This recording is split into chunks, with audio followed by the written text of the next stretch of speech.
होते हुए भी अगर हमारी आज ये हालत रही है तो देखो हमारी सुनवाई अभी भी नहीं हो रही, तो हम कहाँ जाएँ, किसके आगे आप फरियाद लगाएं। हमारी एडमिनिस्ट्रेशन के आगे यही विनती है, और मैं यही माँ एक फरियाद करती हूँ उनके आगे कि ये तो पूरा काम जो हुआ कोई मिनी टेंट नहीं था मारने वाला। जो मिनी टेंट होते हैं एक दो गोली मारते हैं, वो निकल के जाते हैं। मेरे एक एक बच्चे को उन्होंने 12-12, 15-15 रोज हथियार किया है।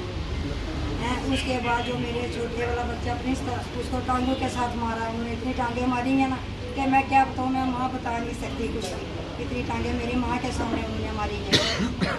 तो क्या इतनी हमारे साथ किसी की क्या प्यार था, हमने किसी का क्या बगाड़ा था, मेरे बच्चों ने क्या बगाड़ा था। अगर उस बच्चों के बाप नहीं थे, अगर बच्चों ने कोई गलती की थी तो माँ तो जीवित थी, माँ को बोलना चाहिए था कि आपके बच्चे ने ये गलती की है। आप माँ हो के आप बच्चों को समझा नहीं सकते। जान से मारने वाली बात कौन सी थी, मेरे बच्चों को उन्होंने क्यों मारा है।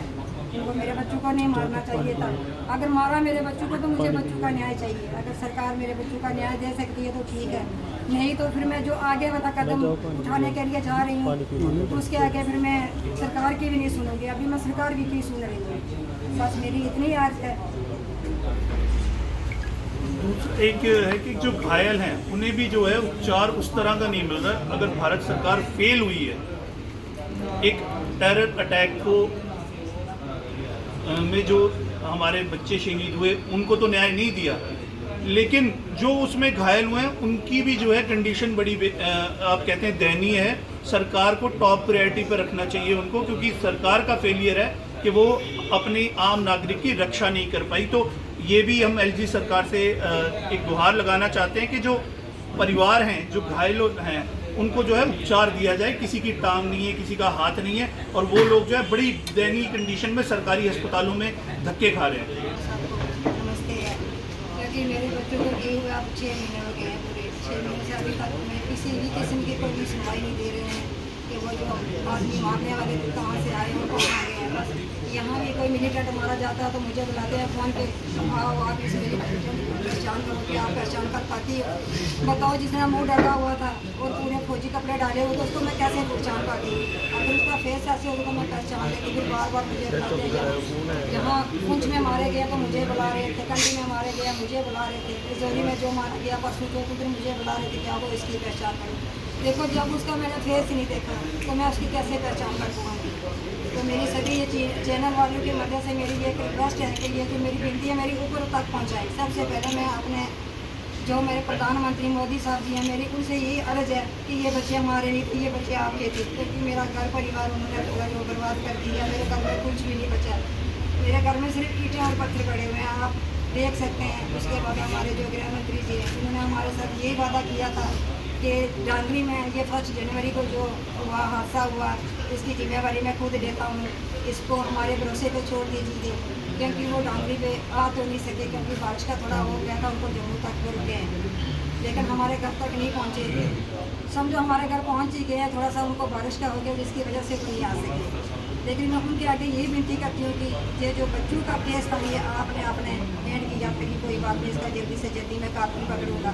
लेकिन मेरी उनसे भी यही अर्ज़ है कि वो उस कातिल को जल्दी पकड़े, क्योंकि उस कातिल को अब हमारे बच्चों को 6 महीने कम्प्लीट होने वाले हैं, 7वां महीना लगने वाला। अभी वो जो दहशतगर्द थे वो अभी तक ऐसे ही फिरते हैं, उनको तो ना कोई पूछता है ना कुछ।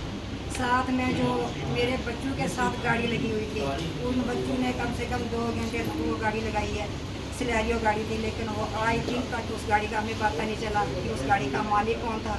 और जो 2 बच्चे मेरे बच्चे के पास खड़े थे उनका भी पता नहीं चला कि वो बच्चे कहीं जेल में हैं या बाहर हैं, हमें कुछ भी कोई नहीं बता रहा है।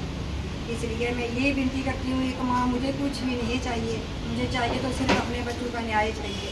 मैंने सरकार के पैसों को क्या करना है। देखो जब मेरा परिवार ही नहीं रहा, मेरा बच्चा ही नहीं रहा, बच्चे के लिए तो सब करते हैं, तो अगर मेरा कुछ रहा ही नहीं तो मैं क्या करूँगी। सरकार के पैसों को क्या करूँगी। मैं सरकार की नौकरी को मैं नौकरी करके भी मैं किसको खिलाऊँगी। बस सरकार मुझे ये बताए, अगर नौकरी दी है मुझे तो मैं नौकरी तो करूँगी, लेकिन मैं खिलाऊँगी किसको। बच्चों के लिए तो सब करते हैं। तो मेरी यही विनती है सरकार के आगे कि जल्द से जल्द मुझे कुछ भी नहीं चाहिए, मुझे अपने बच्चों का न्याय दे दो। जो आदमी मिलिटेंट से हमें कुछ नहीं लेना है, क्योंकि मिलिटेंट है अगर आप हाँ जो युवा जज सभा जम्मू कश्मीर, जैसे कि आपको पता है कि 1 जनवरी को जब पूरा भारत और विश्व जो है नए साल का स्वागत कर रहा था, खुशियां मना रहा था, उस समय जम्मू संभाग के डांगरी में मातम पसरा हुआ था। आतंकवादी जो है अपनी गोलियों से निर्दोषों का कत्ल कर रहे थे। एक बेवा माँ से उसके दोनों बच्चे छीन लिए गए। इस घटना को लगभग 6 महीने हो चुके हैं। आज ये माँ हम सबसे इंसाफ मांगने आई है। ये पिछले 6 महीने से कभी डीसी ऑफिस, कभी एसएसपी ऑफिस, ये ठोकरें खा रही है हर जगह। एक ही मांग है, कोई नौकरी की मांग नहीं कर रही है, ये कोई मुआवजे की मांग नहीं कर रही है, ये मांग कर रही है हमसे इंसाफ की। आखिर इसे पता लगे कि इनके 2 जवान बेटों को किस लिए कत्ल कर दिया गया आतंकवादियों के द्वारा। आज इसका जवाब ना सरकार के पास है। ये जहां भी जा रही हैं, इन्हें वहां से जो कह दिया जाता है, ये डीसी ऑफिस जाती है तो इन्हें कहते हैं कि एसएसपी ऑफिस जाइए, एसएसपी ऑफिस जाती हैं तो कहते हैं एनआईए के पास जाइए। मैं सरकार से ये पूछना चाहता हूं कि ये माँ सिर्फ अपने बच्चों का इंसाफ मांग रही है, ये कोई सरकारी नौकरी नहीं मांग रही, ये उन कहते हैं सरकार से मुआवजे की मांग नहीं कर रही, ये सिर्फ इंसाफ मांग रही है। और दूसरा जो है, जिन परिवारों पर के सदस्य जो है शहीद हुए हैं, उनको सरकार ने हथियार नहीं दिए हैं। हथियार जो हैं कुछ चहेते लोगों को, राजनीतिक दलों के लोगों को दिए गए हैं, लेकिन जो डांगरी में जिन परिवारों पर ये जुल्म हुआ है, उनको हथियार मुहैया नहीं कराए गए। वो आज भी जो है बिना हथियारों के ही हैं। तो ये एक तरह से सरकार को इसका भी संज्ञान लेना चाहिए। और इस माँ को जो है इंसाफ है, आपके माध्यम से, मीडिया के माध्यम से हम अनुरोध करना चाहते हैं एलजी सरकार से, प्रधानमंत्री मोदी जी से, इन्हें जो है इंसाफ दिया जाए। ये माँ सिर्फ इंसाफ मांग रही है। पिछले 6 महीने से ये दिन रात मुझे फ़ोन करती हैं, एक ही सवाल होता है कि मेरे बच्चों का कत्ल आखिर किया क्यों। सरकार कहती है पाकिस्तान से आतंकवादी आए। मैं कहता हूं, मैं जम्मू से अगर सांबा जाता हूं तो मेरे को भी किसी गांव का एड्रेस ढूंढना हो तो मैं लोगों से पूछता हूं, वहां कोई होता है तभी जाता हूं। आप कहते हैं कि पाकिस्तान से आतंकवादी आए, डांगरी में इनके घर के पास आए, इनके आधार कार्ड चेक किए, बच्चों को कत्ल किया और वापस चले गए। आज तक है सरकार उनको ढूंढ नहीं पाई है। अब यहीं पर मैं करता हूँ, आगे जो है आप माता जी से जो सवाल पूछना चाहते हैं, जो माता जी आपसे विनती करना चाहती हैं, वो करें।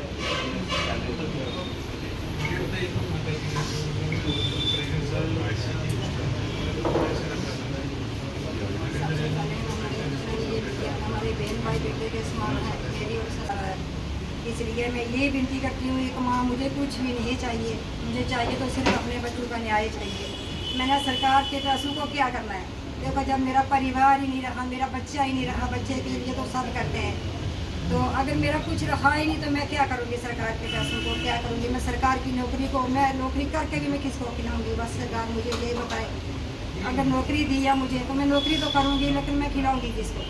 बच्चों के लिए तो सब करते हैं।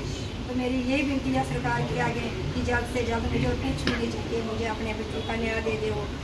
जो आदमी मिलिटेंट से हमें कुछ नहीं लेना है, क्योंकि मिलिटेंट है अगर आते तो हमारे गांव के गाँव में देखो कितने हिंदू मुस्लिम एक इकट्ठे में मकान थे, उन्होंने हम सबको ID प्रूफ दे कर बच्चों को मारा है। और मेरे घर में उन्होंने देखो बच्चों को भी मार दिया, ऊपर से घर में जो ID भी लगा दी। और जो ID लगाई है वो कम से कम 12 घंटे के बाद हमारे जो 2 बच्चे थे, एक दिखान शर्मा था मेरे देवर का बेटा, और एक मेरी जेठ की बेटी 13 साल की थी, वो सिनेशा, वो जो ID ब्लास्ट में बेचारे सुबह मारे गए। जो भी वहाँ पे हमारे पुलिस के ऑफिसर आए हुए थे, उन्होंने जेमर वगैरह जो बेचे हुए थे, वहाँ पे जो जेमर थे वो तो उन्होंने ऑन ही नहीं दिए। देखो इसमें किसकी गलती है? आज दिन तक जो वहाँ पे ड्यूटी वाले आदमी थे उनको किसी ने पूछताछ की नहीं की कि इतनी बड़ी गलती अगर ना होती तो जो हमारे सुबह 2 बच्चे की हैं उनकी जाने ना जाती, उससे हमारे 14 बच्चे जो है बहुत ज़्यादा इंजर्ड हुए हैं। वो तो बेचारे किसी काम के है नहीं, किसी की टांग नहीं है, किसी की बाजू नहीं है। तो हम सरकार से कुछ भी नहीं मांगते हैं, लेकिन सिर्फ यही मांगते हैं कि हमें सिर्फ बच्चों का न्याय दे दो। और एक मेरा बच्चा कम से कम 7 दिन तक वो बातें करता रहा, पहले डिस्ट्रिक्ट हॉस्पिटल रजौरी में 5 दिन उसको वहाँ पे रखा। उन्होंने बोला कि कोई बात नहीं, आपका बच्चा जो है 90% ठीक है, तो हम इसको यहाँ से कहीं भी आगे पीछे शिफ्ट नहीं करेंगे। उसके बाद दिन पर दिन मेरे बच्चे के अंदर वो जो एक गोली थी वो उसको पॉइजन बना के उसका शरीर ऐसे हो गया था ना, बिल्कुल उसने शरीर का कलर बदल दिया। जब तब हमने उनको बोला कि आप ऐसा करो कि हमारे पास कोई मशीन वगैरह नहीं है तो उसका जुनून ले जाओ वहाँ पे, इसको वहाँ पे चेकअप करवाओ, उसकी गार्ड की ऐसी वैसी है। लेकिन मेरे बच्चे का ना तो उन्होंने रजौरी में तो बिल्कुल ही नहीं केयर की। अगर डॉक्टरों की लापरवाही ना होती तो मेरा छोटा वाला बच्चा भी नहीं जाता था। आज दिन तक ना किसी ने डॉक्टरों को पूछा ये क्या हुआ है, ना तो किसी ने पुलिस ऑफिसर से पूछा कि आपकी लापरवाही से हमारा घर को ना सैनिटाइजर किया, उन्होंने ना कुछ भी नहीं किया। लेकिन देखो हम किसके आगे जाके विनती करें, किसके आगे जाके, अब हमारी सरकार है, हमारा सब कुछ होते हुए